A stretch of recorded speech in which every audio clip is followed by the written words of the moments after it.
Alrighty, this is chapter 10, Social Processes and Control Theories of Crime.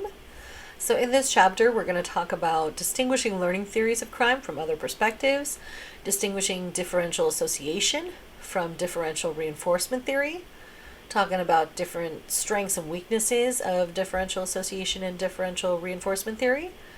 We're going to look at the 5 original techniques of neutralization so that you can be able to explain them.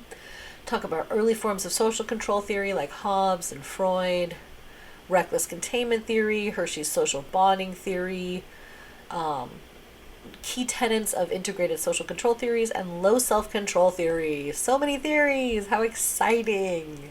All right, let's jump in. So learning theories. This is, trying to explain the social processes of how and why people engage in criminal behavior through learning. Virtually all learning theories assume that our attitudes and behavioral decisions are acquired via communication after we are born. So individuals enter the world with a blank slate, often referred to as a tabula rasa. And a key feature of learning theories of peers and significant others of an individual's behavior is, basically like your peers are going to influence what you do, how you feel about it, peer pressure, as we often call it, right? So peers are very important. Okay, moving into differential association theory. This is Edward H. Sutherland, and this is considered one of the most influential criminological theories of the 20th century. In his 1939 book, Principles of Criminology, Sutherland fully introduced his differential association theory. So he was especially interested in explaining how criminal values and attitudes could be culturally transmitted from one generation to the next generation. So his influences were Sean McKay's concept of social disorganization that we've talked about in previous chapters, Tart's imitation theory, and 3 laws of imitation theory are that people imitate one another in proportion to those who they were in the most close contact with. Often the superior is imitated by the inferior, and when 2 mutually exclusive methods or approaches come together, one method can be substituted for another. So anyway, that's all kind of, holding up his principles of criminology. So Sutherland presented his theory of differential association with 9 specific statements. So this will be fun. Let's go through those 9. Criminal behavior is learned, right? So criminal behavior is not inherent. It's not something we're born with. You don't have to crack someone's skull open to let the demon out. It's something that you need to be trained or educated in crime to be able to do it. Second one, criminal behavior is learned in interaction with other persons in a process of communication. So in most instances, this communication is verbal. However, communication can also be nonverbal when it comes to communicating, crime. The next one is the principal part of learning the criminal behavior occurs within intimate personal groups. So it's not like you just go to some workshop and some rando trains you in how to be a criminal. This is typically, personalized groups, meaning family, friends. This is going to have an influence on your interpersonal communications, and that's going to motivate, how you see the world. And this can also occur with more simple acquaintances, like, let's say, watching movies or, other entertainment media can influence you in certain ways. So when criminal behavior is learned, the learning includes many things. It includes techniques of committing the crime, which can sometimes be kind of complicated, right? Or be very simple, like breaking and entering can be just breaking a piece of glass to get a doorknob open, or it could be picking a lock, which is more complicated, right? Also, when criminal behavior is learned, the specific direction of motives, drives, and rationalizations and attitudes are important. So criminals learn from others' techniques, from their methods, and their motives necessary to sustain their behavior. Okay, another argument from him is the specific direction of motives and drives is learned from definitions of legal codes as favorable or unfavorable. So individuals may associate with others who define the legal codes as rules that should be observed, or associate with people that think, hey, violating the law is fine, right? That laws are meant to be broken, right? Or if you look at it in more of a Marxist sense, that laws are created to defend the property of the wealthy and are therefore kind of not really made with the poor in mind. All right. Another argument from differential association is that a person becomes delinquent because of an excess of definitions favorable to the violation of law over definitions unfavorable to the violation of law.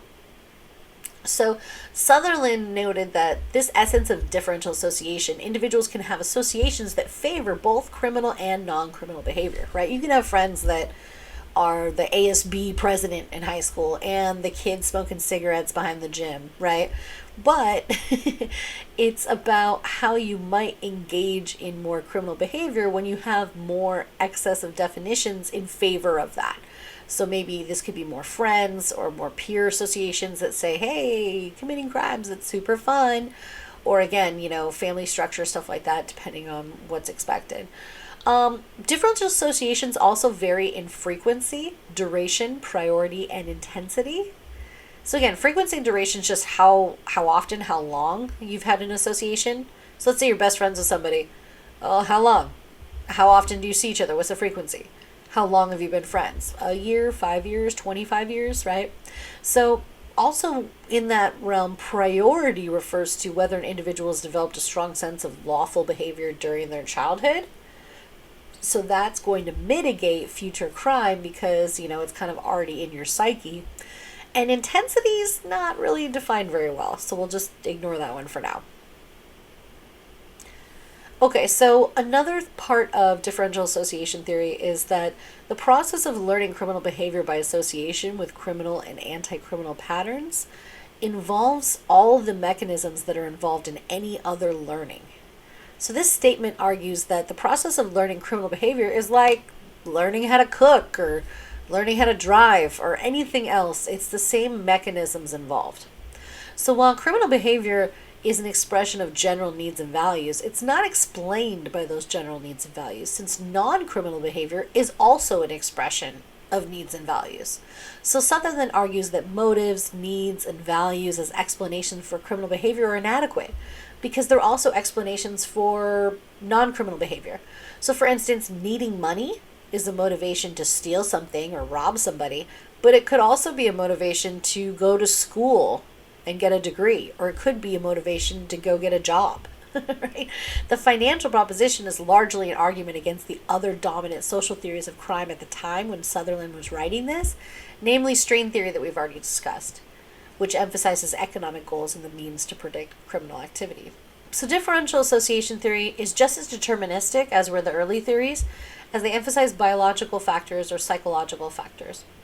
So in other words, Sutherland strongly felt if a person was receiving internalized definitions from those close to them, that breaking the law is a good thing, that it's beneficial to them, then they're more likely to engage in illegal behavior. And there's kind of not a lot of room for free choice or decision making in this model of criminal activity. So individuals do not actually make decisions to commit or not commit crime. Rather, we were predetermined to do so, which makes differential association theory highly positivistic as any of the pre-existing positive theories. The primary distinction of differential association theory from the earlier positivistic theories is that instead of biology or psychology being, the primary factor of why someone commits crime, it's the social interaction instead. It's the learning that they experienced. And Sutherland was pretty clear in asserting that individual differences in terms of, physiological differences have nothing to do with developing crime. So differential association theory also uses some of the assumptions of classical conditioning, because at the time when he developed his theory, Sutherland was using the dominant psychological theory of learning that was classical conditioning. This is that whole Pavlov's dog thing, right? Classical conditioning, you can condition a response with a stimuli, right? So let's say I feed a dog, I ring a bell every time I feed the dog salivates, its unconditioned response to food is salivation. Now, because I ring a bell every time I feed the dog, after a few times of feeding the dog, if I ring the bell, the dog starts to salivate. It's not because of the unconditioned response of the food arriving, it's the conditioned response of hearing the bell and knowing that there will be food, which causes the dog to salivate, right? So anyway, basically, that idea was to kind of show that people can be trained. Basically, that sometimes we are somewhat passive in how we interact with stimuli in the world, and that we can develop conditioned and unconditioned responses to different stimuli. So some reactions to differential association theory, lots of scrutiny of it. A lot of people have kind of misinterpreted it over time. But Sutherland theorized that crime occurs when the ratio of associations favorable to the violation of law outweigh associations favorable to conforming to the law. But measuring this ratio and understanding when this balance tips in favor of a criminal lifestyle is all but impossible. Some empirical studies have found support for differential association variables, particularly in the area of white-collar crime.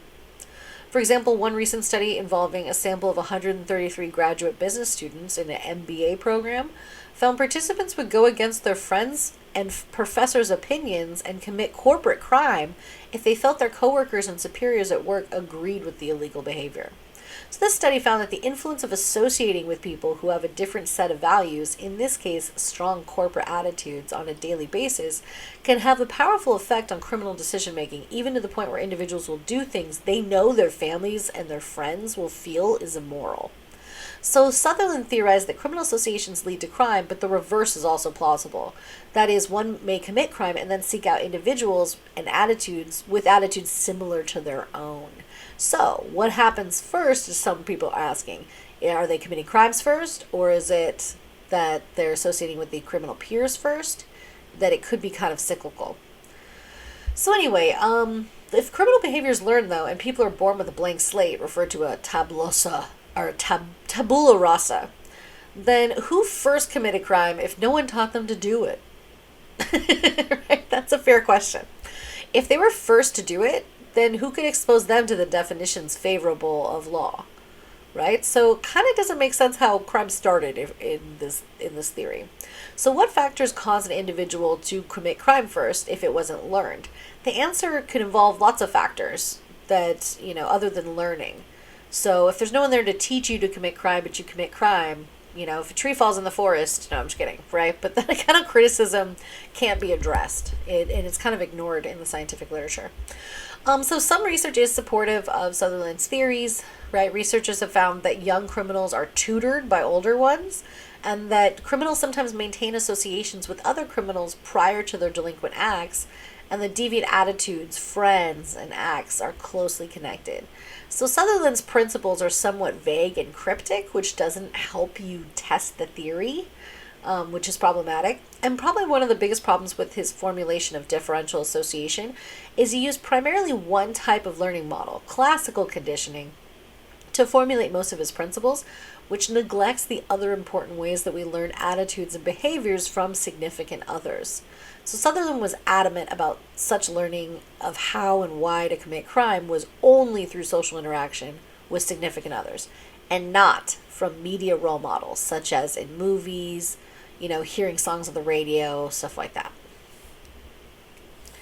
Okay, let's move on to Glazer's concept of differential identification. Woof, I'm not reading well today. Okay, so basically this model allows for learning to take place not only through people close to us, but also through reference groups, even distant ones like sports heroes or movie stars to whom an individual's never actually met or corresponded with. So Glasser claimed that it doesn't matter much whether the individual has a personal relationship with a reference group. In fact, he claimed that they could even be imaginary. So like you could have a relationship with fictitious characters in a movie or a book. Okay, side note, in my other life, I am a librarian for many, many years. It's my fourth job because I'm an idiot and I have a lot of jobs.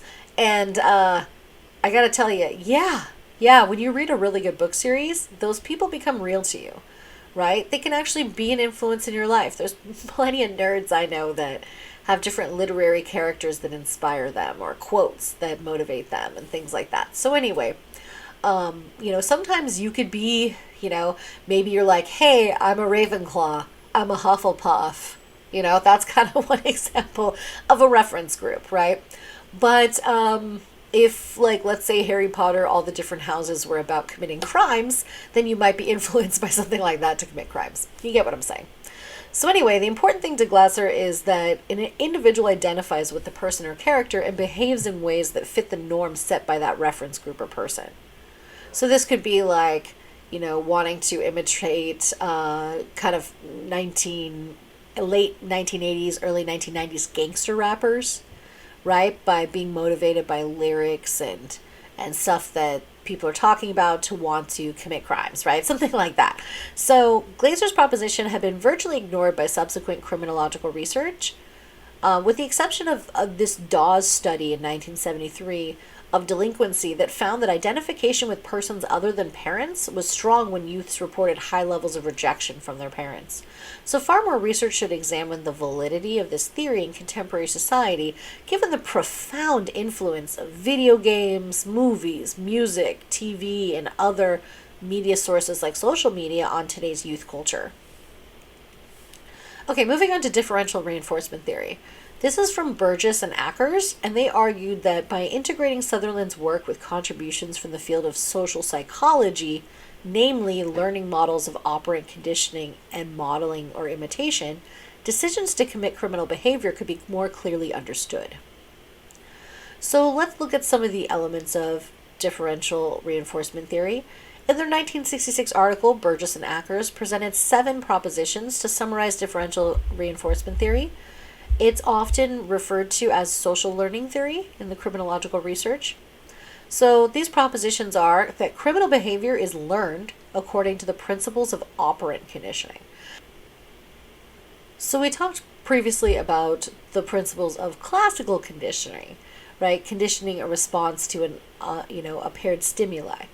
But operant conditioning is more complicated. It's this idea of having positive and negative responses to our actions. So for instance, let's say, a doctor says, hey, this isn't going to hurt a bit before they give you a shot, and it does hurt a lot.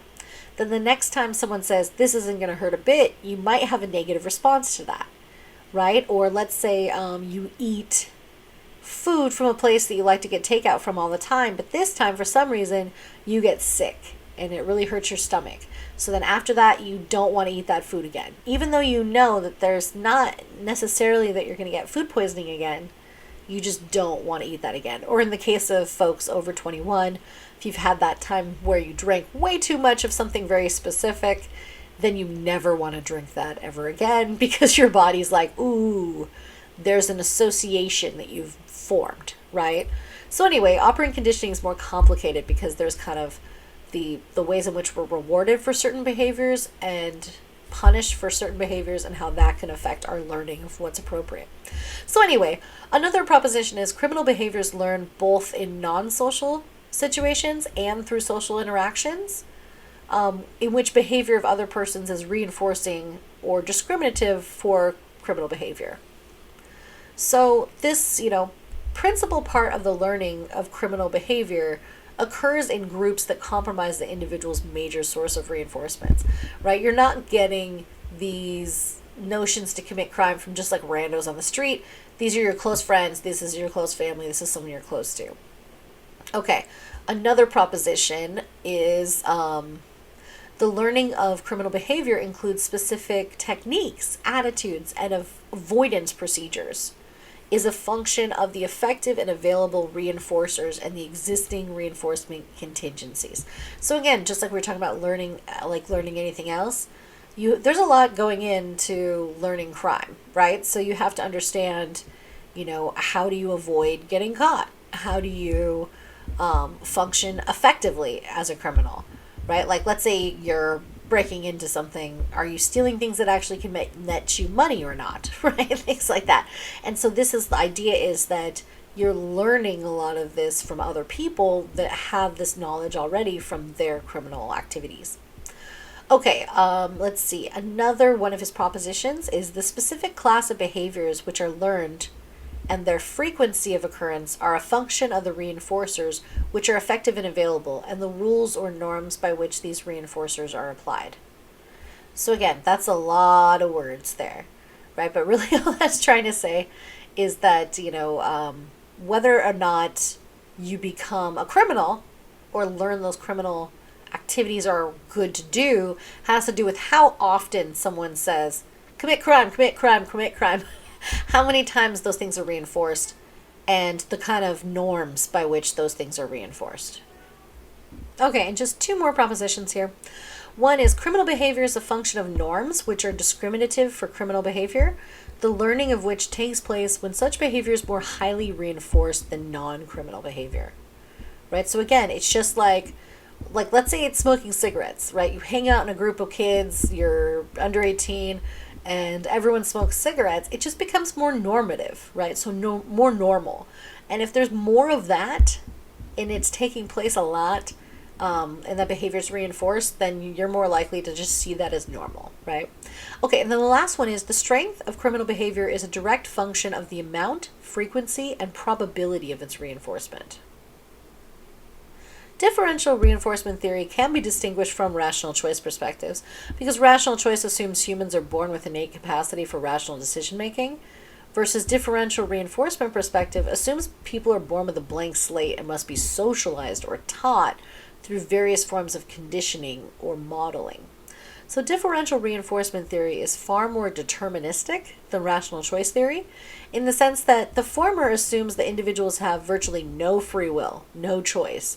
It's based on the definitions, the beliefs, the rewards, and punishments that were subjected to after their previous behavior. So whereas the latter is more about, rational choice theory is more about the assumption that individuals actually have the ability to make their own choices and tend to make calculated decisions in the contextual circumstances of whatever situation they're in. So we'll double back to that one later with rational choice. But they do seem similar, but there's some different stuff there. And then lastly, kind of circling back to operant conditioning. So we talked about, a little bit before about, Pavlov's dog and classical conditioning. B.F. Skinner is the one who primarily developed operant conditioning, and this is concerned with how behavior is influenced by reinforcements and punishments. So I know I already went into this a little bit in the last slide, but I promise I'll go through it quickly. This assumes that a human is being proactive in seeking out rewards and not just passively receiving stimuli, like in classical conditioning.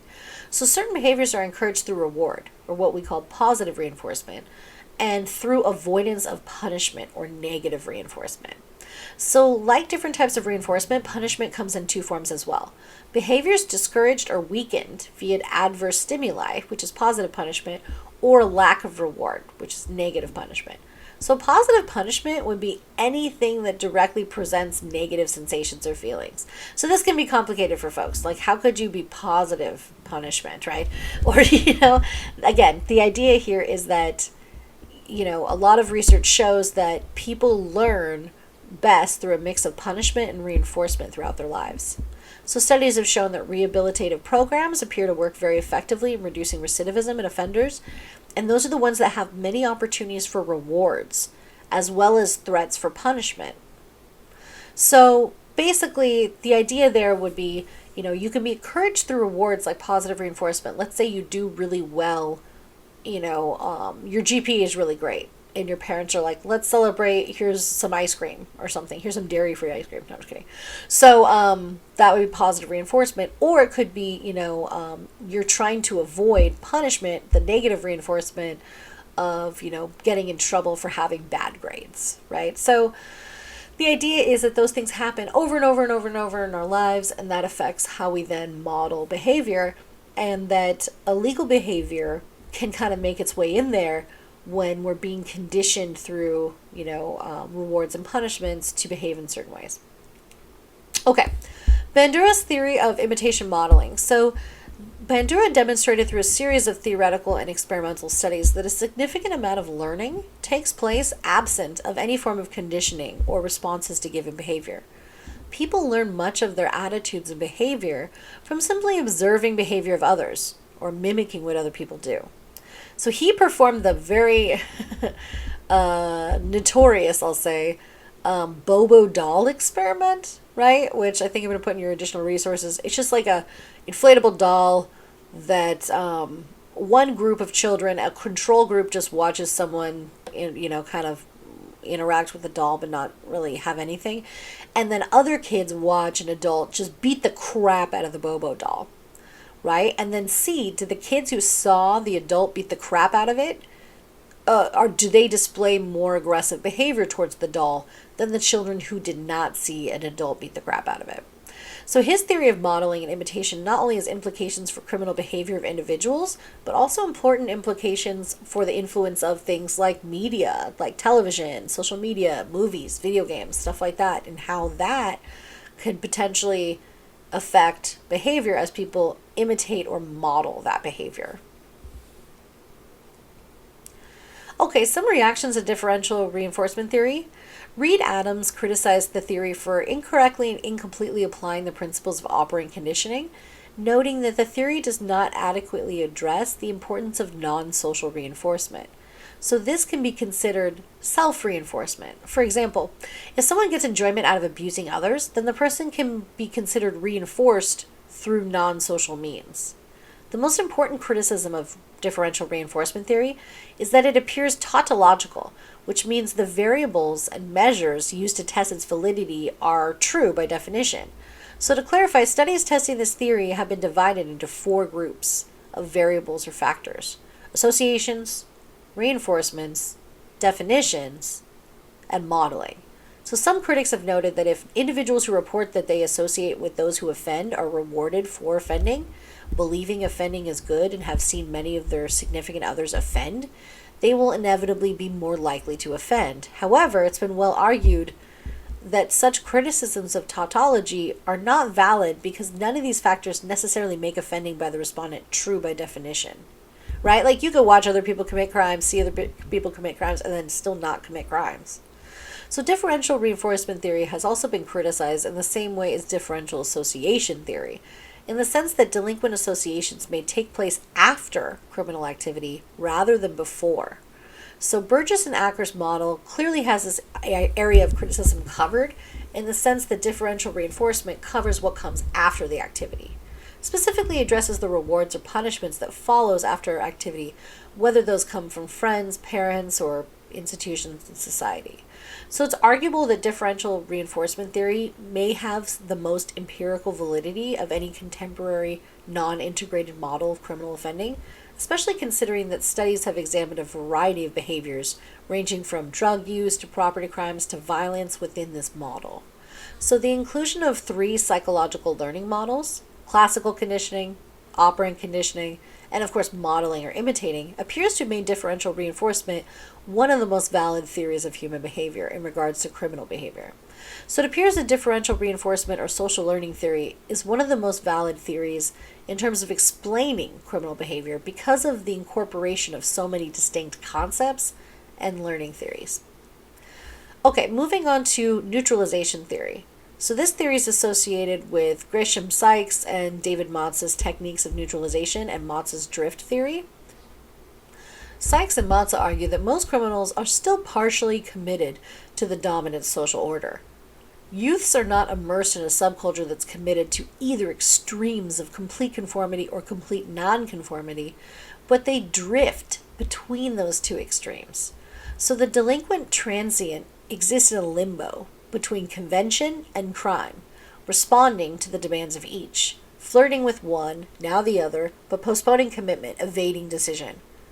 Thus, they drift between criminal and conventional activity. You can tell that's a quote, right?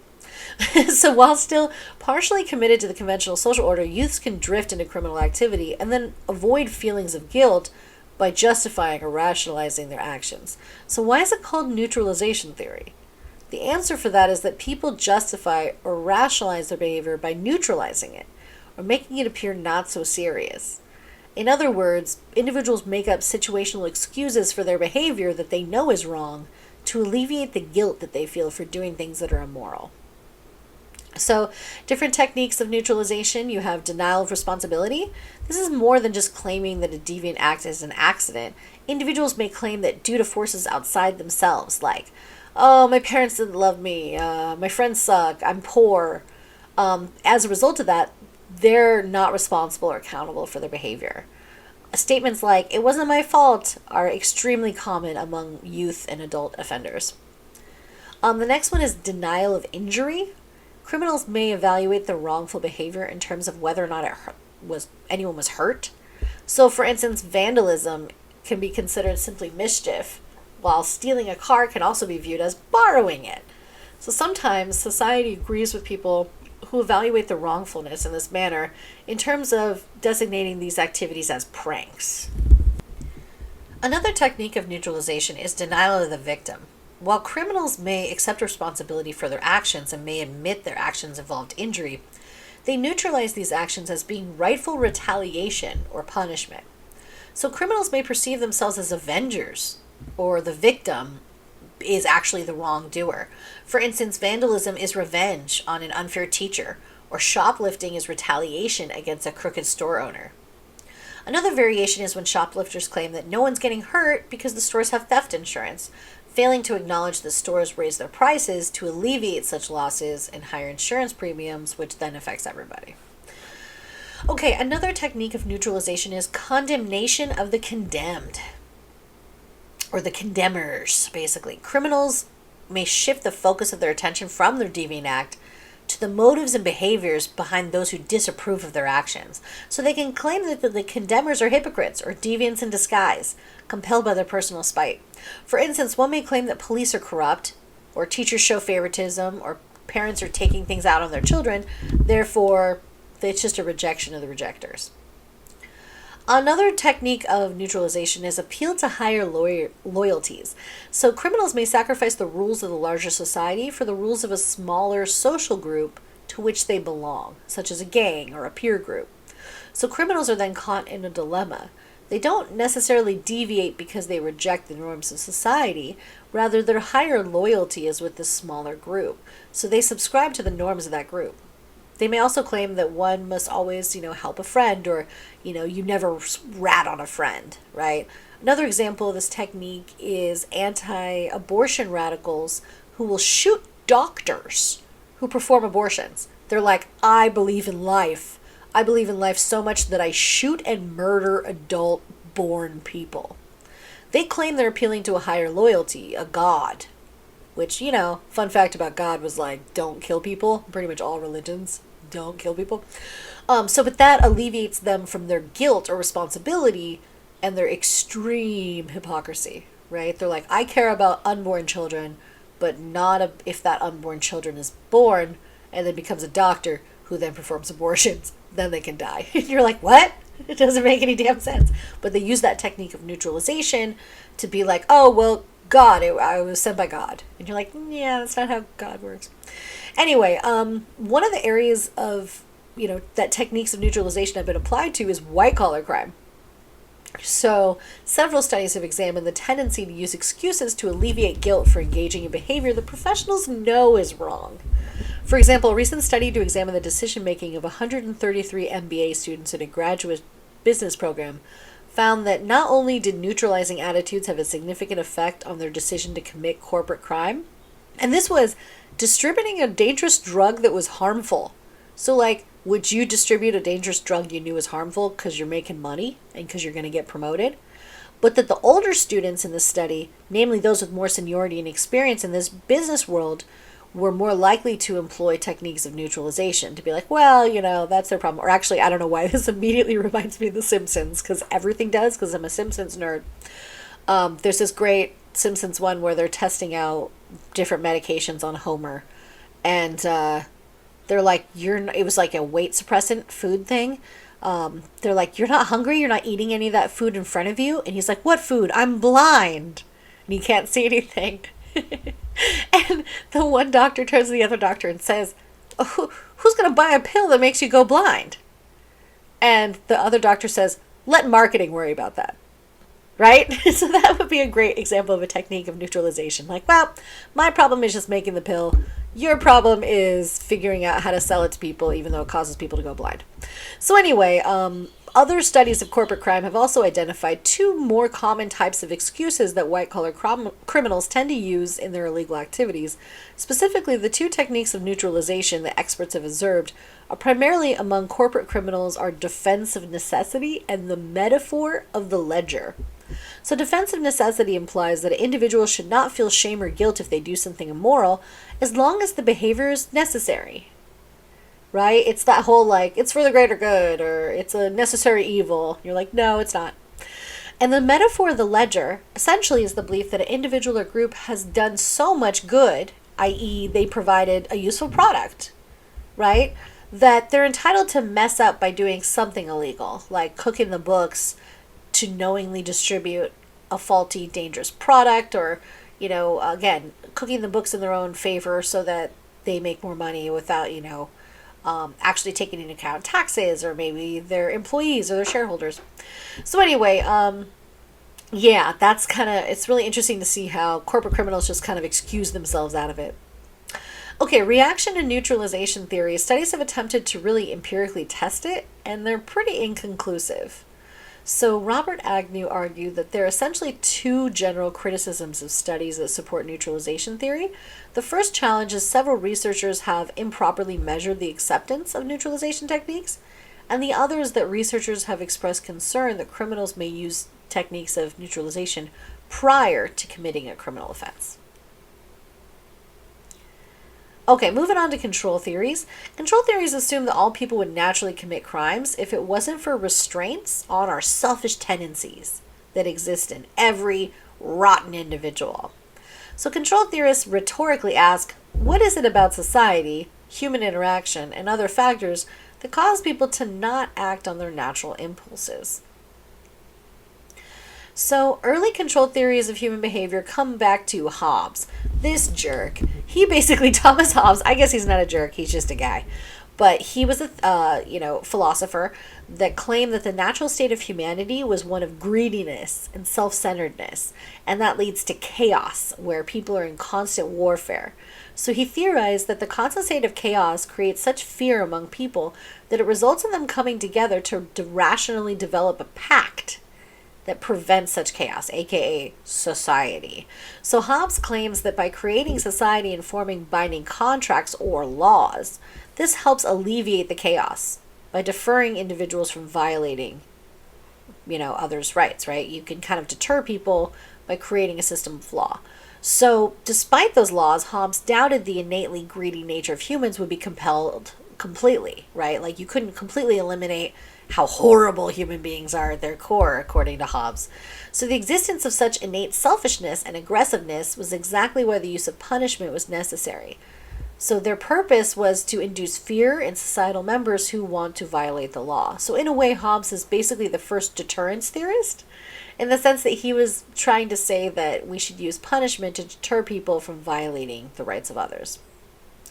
All right, you got Durkheim and his idea of collective conscience. We've talked about this a little bit before in a previous lecture, so I'll briefly go over it. So he suggested humans have no internal mechanisms to let them know when they're fulfilled. And so to this end, Durkheim coined the terms automatic spontaneity and awakened reflection. Automatic spontaneity is understood with reference to animals' eating habits. So animals will stop eating when they're full, and they're content until they're hungry again.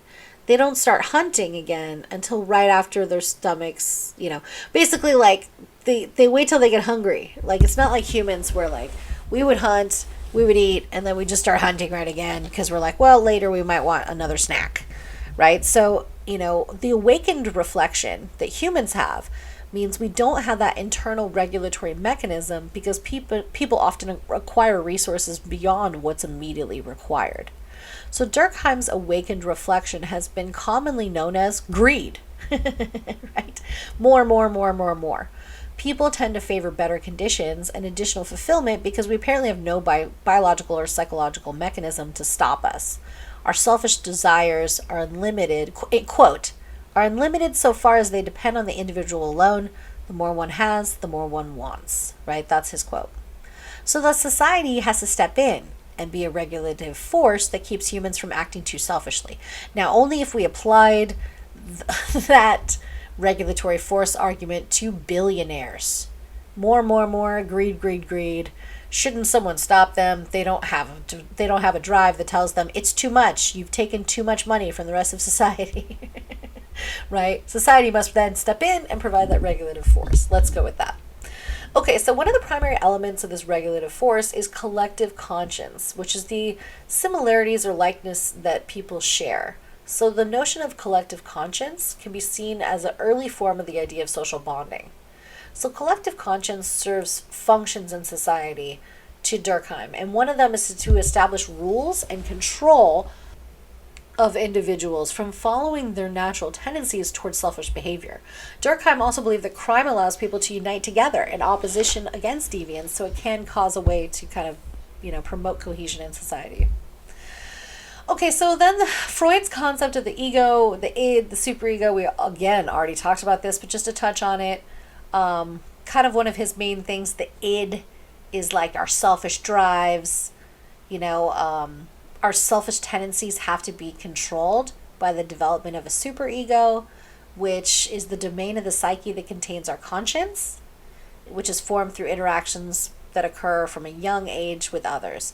So if you think of it like, your ego is the thing that protects you and says you're a good person. Your id is you're like, I want food, I want sex, passion, drives. And your superego is like that, Jiminy Cricket conscience that's like, hey, society says don't eat so much food or whatever, right? I think that was a terrible impersonation and I apologize. That was more of a Mickey Mouse, if anything. Okay, moving on to Reese's control theory. One of the first control theories is from this dude, and he claimed that delinquency was a consequence of weak controls that results in a weak ego or superego control over juvenile probationers. So he assumed there was no explicit motivation for delinquent activity. It just occurs because no one's telling someone not to be delinquent. Right? Which actually, as a person that works with at-risk youth and hangs out with teenagers too much, yeah, sometimes just like downtime with nothing to do is a formula for trouble. So he believed the family was the primary source through deviant predispositions were encouraged. And so, a sound family environment would provide for an individual's needs and their emotional bonds that are important in socializing, which will help them in larger society. And he claimed that individuals had to be closely monitored for delinquent behavior and disciplined when they break the rules so that they learn appropriately. So personal factors such as the ability to restrain your impulses and delay gratification are important. And although the direct tests of his theory have only provided partial support, Reese's influence is apparent in many contemporary criminological theories. All right, and the last up on this one is Toby's concept of staking conformity. He claimed that individuals were more inclined to act on their natural inclinations when the controls on them are weak. So he emphasized the concept of a stake in conformity that prevents most people from committing crime. But that stake in conformity is to the extent to which people have investments in conventional society. So this kind of comes back to that like being marginalized thing. Right? Because studies have shown that a stake in conformity is one of the most influential factors in a decision to offend. So people that have nothing to lose are much more likely to take risks or violate others' rights or, do those things that are negative, much more so than people that are invested in social institutions. So what does that tell us? Make people more invested in social institutions. Provide more opportunities for educational growth, for job opportunities, for wealth creation. And that's going to make it so a lot of people will not commit crimes because they have more to lose. One distinguishing feature of Toby's theory is his emphasis on peer influences in terms of both motivating and inhibiting antisocial behavior, depending on whether most of the peers have high or low stakes in conformity. So Toby's stake in conformity has been used been used very effectively in subsequent control theories of crime. Okay, moving on to Nye's control theory. So Nye claimed that there was no significant positive force that caused delinquency, because such antisocial tendencies are universal and would be found virtually in everyone, if not for certain controls usually found in the home. So he came up with these three primary components of control: internal control, direct control, and indirect control. Internal control is formed through social interactions. This helps us develop a conscience. And basically, again, the idea is that you internally tell yourself, hey, that's not right, don't do that, right? If individuals are not given adequate resources and care, they're going to just do what they need to do to protect their interests and not follow the laws. Direct control consists of a wide range of constraints on individuals' propensity to commit deviant acts. So this includes sanctions like going to jail, or maybe just getting made fun of, like ridicule, and the restriction of one's chances to commit criminal activity. Indirect control occurs when individuals are strongly attached to their early caregivers. So Nye suggests that when the needs of an individual are not met by their parents or caregivers, inappropriate behavior can then result. So he argued that no controls, meaning complete freedom, or too much control, no freedom at all, would result in the most chronic delinquency. Instead, he believed a healthy balance of freedom and parental control was the best strategy for inhibiting criminal behavior. So some research does support this prediction. Now you have recklessness containment theory, which emphasizes both inner containment and outer containment, which can be viewed as internal and external controls, very similar. So he identified predictive factors that push and or pull individuals towards antisocial behavior.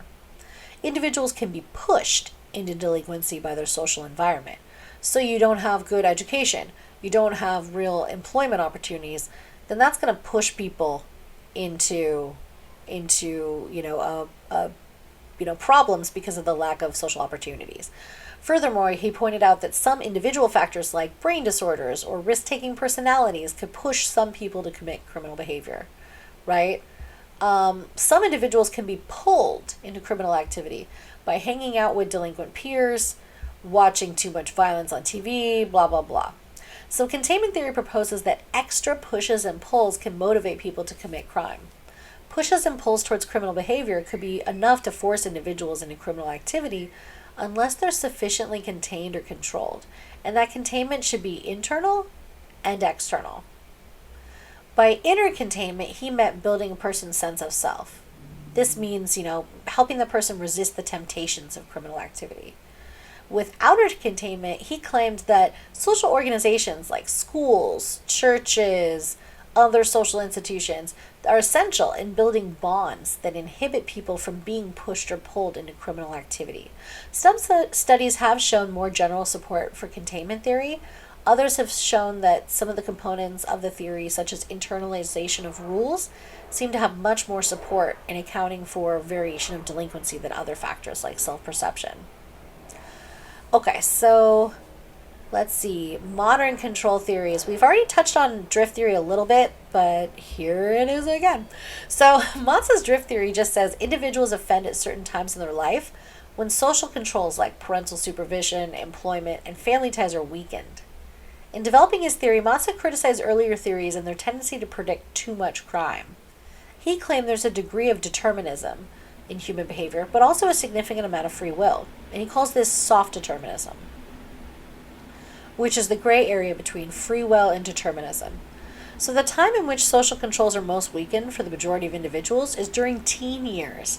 This is so consistent with the crime-age relationship that we know. People tend to age out of crime, and once people have sufficient ties that are developed, they tend to mature out of criminal lifestyles. So when supervision is absent and ties are minimal, the majority of individuals are the most free to do what they want. And during these times, the people have few ties and obligations, they will drift in and out of delinquency. So Matza insisted drifting is not the same as a commitment to a life of crime. It's more like experimenting and then rationalizing that. So individuals do not reject the conventional normative structure. So in many contexts, whether it's business or, crime on the street, risk-taking and aggressiveness are seen as desirable characteristics. So many subcultures have these values. So it kind of makes sense that individuals have a likelihood for drifting into crime and delinquency. So some empirical research has examined the theory and it's been mixed, right? One of the primary criticisms is that the theory doesn't explain how most chronic offenders, the people who are the most responsible for the vast majority of crime, commit violent crimes, because he's really focusing more on the majority of folks that kind of drift in and out, but the majority of folks don't become those life persistent criminals. Okay, Hershey's social bonding theory, the most influential social control theory. So Hershey's theory of social bonding takes an assumption from Durkheim that we're all animals and naturally capable of committing criminal acts, but Hershey acknowledges that most humans can be adequately socialized to become tightly bonded to conventional entities such as schools, families, communities.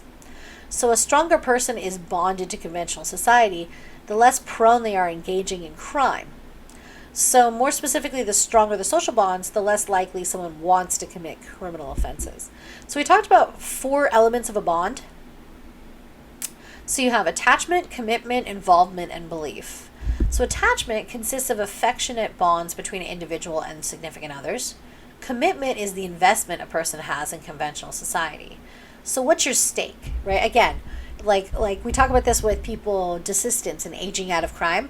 Part of aging out of crime is that you have something to lose, right? So let's say if I look at my own life, when I was a early 20-year-old or late teenager, I had nothing. So there's nothing to stop me from committing crimes because I'm not going to lose anything, right? At this point in my life, you think about, oh, well, how would this affect, my living situation, right? How would this affect my career? Right? My jobs, my 4 jobs, Jesus. Anyway, or, how would this affect my marriage, right? Stuff like that. You're not worrying about when you're like 18, 19, 20 years old because you don't have those things. You're not worried about like, oh, will my wife leave me or whatever, right? When you commit a crime, because that's just not part of that yet, right? So the more you have stuff, the more money you have, the more kind of connection you have to larger society, the more you have to lose. So that's kind of a good argument for why we should try to help people connect themselves to society and have more success so that they will then, be prevented from committing crimes. Okay, commitment is the investment a person, again, has, right?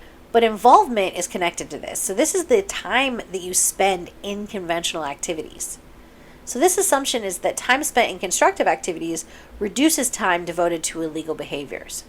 So the more involved you are, right, the more that can keep you away from other activities. This is kind of what we do with at-risk youth programs, right? Kind of just providing spaces. Like I work with at-risk youth at my library job. And what do? We just kind of provide a space where, teens can come and hang out, eat snacks, play video games, watch movies, do crafts and art projects and just like random STEAM and STEM programs and crap like that. Why? Just to keep them off of those streets, just to have a safe place where they can hang out, where no one's going to try and make them join a gang. No one's going to, try to get them to sell drugs or do any other illicit activities. And it's just the more time they spend with us in these at-risk youth kind of programs where they're just chilling with peers, not being tempted by those things, the less likely they are to actually go down those paths, right? And then belief is generally interpreted as moral beliefs concerning the laws and rules of society, and this is one of the most examined and consistently supported aspects of social bonds. His theory has been tested by numerous researchers and has for the most part been supported. However, one criticism is the components of social bond may only predict criminality if they're defined in a certain way. For example, with respect to the involvement element, studies have shown that not all conventional activities are equal when it comes to preventing delinquency.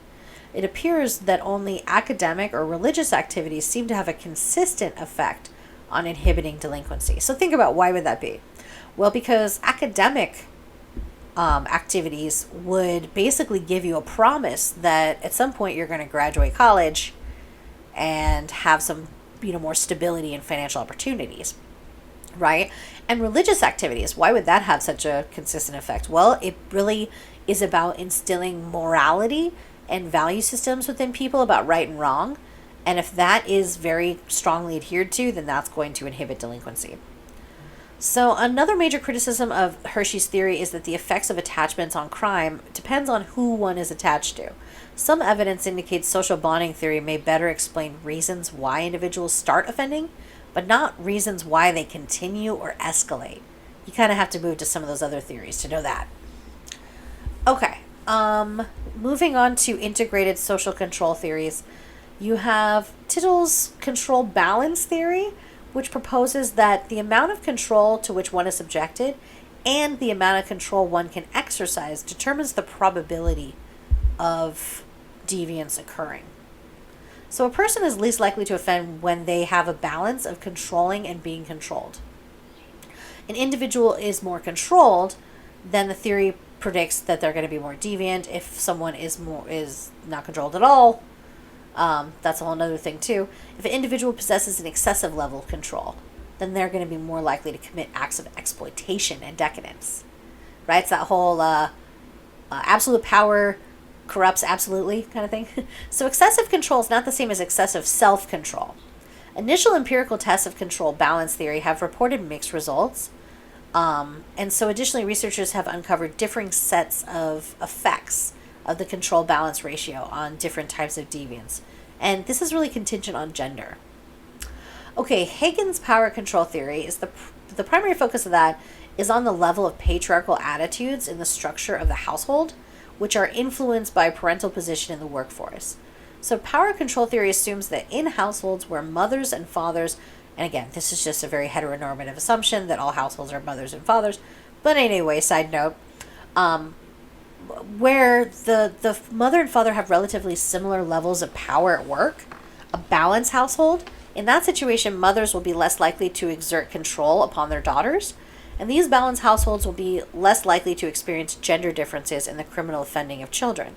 However, in households in which mothers and fathers have dissimilar levels of power in the workplace, an unbalanced household, where, in this situation, in a patriarchal sense, it would be, father works outside the home, mother works inside the home, they're more likely to suppress criminal activity in their daughters. And additionally, assertiveness and risky activities among males are actually going to be encouraged in a patriarchal sense. So this assertiveness and risky activity may be a precursor to crime. So isn't that interesting?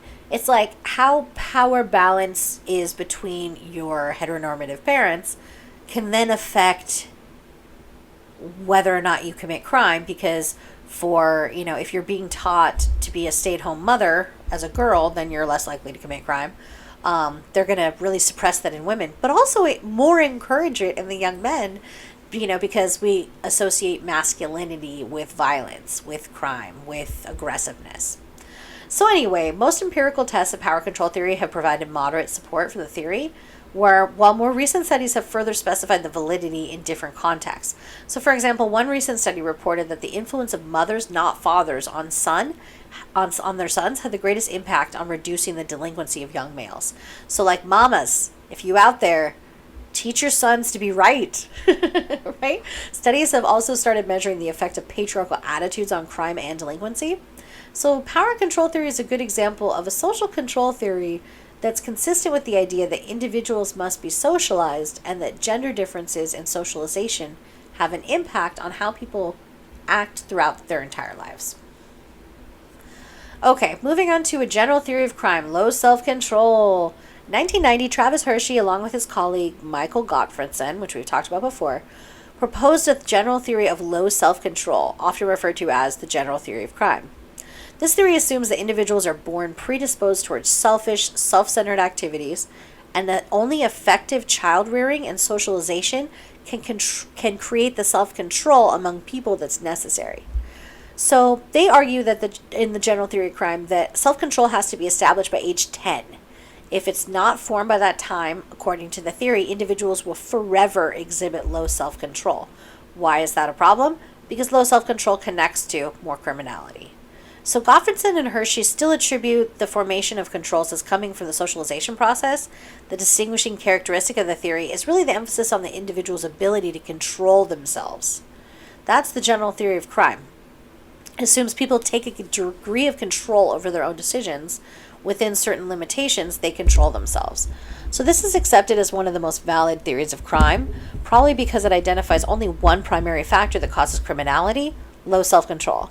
But low self-control may actually consist of a series of personality traits, including risk-taking, impulsiveness, self-centeredness, short-term orientations, and quick temper. Okay, so some of the policy implications that come from these different theories.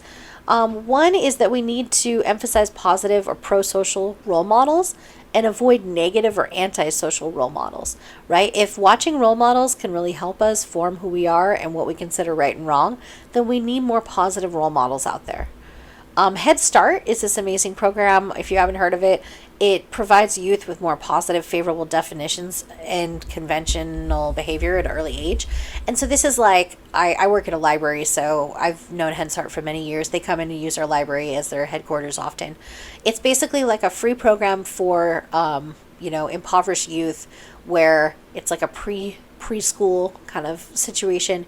Kids come in, they play, they learn pro-social school values, so that when they enter school, they're more prepared for what's expected. So that means they do better. And when they do better, they form a closer connection with school, which then can honestly last throughout college. It's really fascinating. Longitudinal studies have shown that Head Start, being a member of Head Start at age 3, can positively impact later on in life graduating college, right? So those things are really interesting. So engaging youth in more conventional type activities is really important. Having programs like the Scouts, Boy Scouts, Girl Scouts, 4-H clubs, Little Leagues are really important. What's interesting is there's this film I used to use in this class called Crips and Bloods Made in America by Stacey Peralta. And I think it's still free on Amazon if you want to watch it. It's really great. But basically, in the film, they talk to these guys who originated gangs in Los Angeles many years ago, and they ask them, like, why? Why did you form gangs? And it really started as social groups for youth, because these youth were excluded from things like the Scouts. They were excluded from 4-H clubs and mostly like white sports organizations in that time period. So they ended up forming their own groups, which then kind of evolved into gangs. And then when the propensity to have guns and drugs came into the scene, it just took it to a whole nother level, right? So it's really interesting how just giving youth something to do where they can hang out with other peers in a safe environment that has, kind of conventional values to it is incredibly impactful. And no matter what your background is, to helping you kind of learn the positive values of society, becoming more pro-social, and then, of course, eventually leading to you committing less crimes.